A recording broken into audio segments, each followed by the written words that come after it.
थाना में राधा रानी के मंदिर के पास एक सेठ जी रहते थे। सेठ जी के कोई बेटी नहीं थी, तो वो राधा रानी को ही अपनी बेटी मानते थे और उन्होंने श्री राधा जी का एक बड़ा चित्र अपने कमरे में लगा रखा था, जिनसे वो अपनी सारी बातें शेयर करते थे और उनको अपनी हर बात बताने में बहुत आनंद आता था। सेठ जी की राधा जी में ऐसी लगन लगी कि जब भी वे दुकान जाते तो श्री राधा रानी को भोग लगाकर प्रसाद पाकर ही जाते थे। शाम को लौटते तो राधा जी को प्रणाम करते, उनसे बातें करते और भोग लगाकर फिर प्रसाद ग्रहण करते और हर समय श्री राधे संकीर्तन किया करते थे और हर समय प्रसन्न रहा करते थे। जब भी सेठ जी से कोई परिचय पूछता था तो वो कहते थे कि उनके 3 बेटे और 3 बहू हैं और एक राधा नाम की बेटी है। एक दिन सेठ जी के घर में चूड़ी पहनाने वाली मनिहारीन आई। तीनों बहुओं ने बारी बारी से जाकर मनिहारीन से चूड़ियां पहन ली। श्री राधा जी को लगा कि आज हमारे पिता के घर में चूड़ी पहनाने वाली आई है तो मैं भी जाकर चूड़ियां पहन लेती हूँ। जैसे ही तीनों बहुएं चूड़ियां पहन कर गईं, श्री राधा जी प्रकट हो गई। मनिहारीन ने जब राधा जी का स्वरूप देखा तो वह उन्हें देखते ही रह गई। राधा जी बोली, मुझे भी चूड़ी पहनाओ। मनिहारीन ने समझा इनके घर में कोई मेहमान आया होगा। यह सोचकर मनिहारीन ने राधा जी को भी चूड़ियां पहना दी। श्री राधा जी चूड़ियां पहनकर एक ओट में जाकर अंतर्ध्यान हो गई। सभी को चूड़ियां पहनाकर मनिहारीन हमेशा की तरह चूड़ियों का पैसा लेने सेठ जी की दुकान पर चली गई। मनिहारीन को देखते ही सेठ जी बोले, घर पर चूड़ियां पहनाने गई थी, यह लो तुम्हारे पैसे। सेठ जी ने मनिहारी को हर बार के जितने ही पैसे दे दिए। मनिहारीन बोली, सेठ जी इस बार मैं ज्यादा पैसे लूंगी। मैंने आपके घर में 3 जनों को नहीं बल्कि 4 जनों को चूड़ियां पहनाई है। सेठ जी बोले, हमारे घर में 3 बहुओं के अलावा चौथी तो कोई है ही नहीं चूड़ी पहनने वाली। मनिहारीन बोली, ये मैं नहीं जानती, लेकिन मैंने तो चूड़ी 4 को पहनाई है। सेठ जी बोले कि बाकी के पैसे मैं पहले घर में पता करूंगा, उसके बाद दूंगा।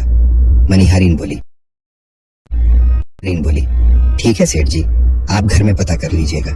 यह कहकर मनिहारीन चली गई। शाम को सेठ जी घर पर पहुंचे। उन्होंने घर में मनिहारीन के बारे में पूछा।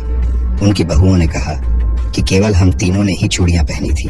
सेठ जी बोले, मैं भी कहूँ कि चौथा तो कोई है ही नहीं हमारे घर में जो चूड़ियां पहने। इस प्रकार सेठ जी यह बात भूल गए और अपने नित्य काम में लग गए। सेठ जी राधा राधा बोलते बोलते श्री राधा जी को प्रसाद का भोग लगाकर और भोजन करके सो गए। जब सेठ जी को नींद आ गई तो उनके स्वप्न में श्री राधा जी प्रकट हो गई। राधा जी बहुत उदास थी, उनकी आंखों में आंसू थे। सेठ जी ने पूछा, बेटी उदास क्यों हो? श्री राधा जी बोली, आज मेरा मन बहुत दुखी है। मैंने आज अपने पिता का घर समझकर यहाँ उस मनिहारिन से चूड़ियां पहनी थी, परंतु पिताजी आपने उस मनिहारिन को मेरी चूड़ियों का मोल नहीं चुकाया। पिताजी, आपने मुझे बेटी तो बना लिया, परंतु आपको मेरी याद नहीं आई, आपने मुझे भुला दिया। इससे मैं बहुत दुखी हूँ। यह सुनकर सेठ जी सपने में ही रोते हुए बोले, बेटी मुझे क्षमा कर दो, मुझसे बहुत बड़ी भूल हो गई। सेठ जी तुरंत नींद में से उठ बैठे, उनकी आंखों से आंसू आ रहे थे। सेठ जी ने तुरंत तिजोरी में से पैसे निकाले और मनिहारीन के घर की तरफ चल दिए। सेठ जी ने मनिहारीन के घर का दरवाजा खटखटाया। मनिहारीन ने दरवाजा खोला। सेठ जी आप, इतनी रात को? सेठ जी को अपने घर पर देखकर मनिहारीन चौंक गई। सेठ जी के नेत्रों में आंसू भरे थे। सेठ जी बोले, तुम्हारे जैसा बड़भागी कोई नहीं है। मनिहारीन बोली, सेठ जी क्या हुआ? सेठ जी बोले, मैंने राधा जी को अपनी बेटी बनाया, परंतु मैंने उन्हें कभी अपने नेत्रों से नहीं देखा, लेकिन तुमने आज उन्हीं राधा जी को अपने हाथों से चूड़ियां पहनाई है। आज तुम्हारे जितना भाग्यशाली इस धरती पर कोई नहीं है। मैं तुम्हें अपनी पुत्री की पहनी हुई चूड़ियों का मूल्य चुकाने आया हूँ। ये कहकर सेठ जी ने रुपयों से भरी हुई थैली मनिहारी के सामने रख दी और कहा, इसमें से जो भी लेना हो वो ले लो। जब मनिहारीन ने सुना कि स्वयं राधा जी उससे चूड़ियां पहनने आई थी तो उसकी आंखों से भी आंसुओं की धारा बह निकली। मनिहारीन बोली, सेठ जी, मैं राधा रानी की चूड़ियों के पैसे आपसे कैसे ले सकती हूँ? राधा रानी तो इस बरसाने की बिटिया है और मैं बिटिया की चूड़ी के पैसे आपसे ना लूंगी। परंतु सेठ जी नहीं माने। सेठ जी ने रुपयों से भरी हुई थैली मनिहारीन के घर पर रखी और वहां से सीधे श्री राधा जी के मंदिर चले गए।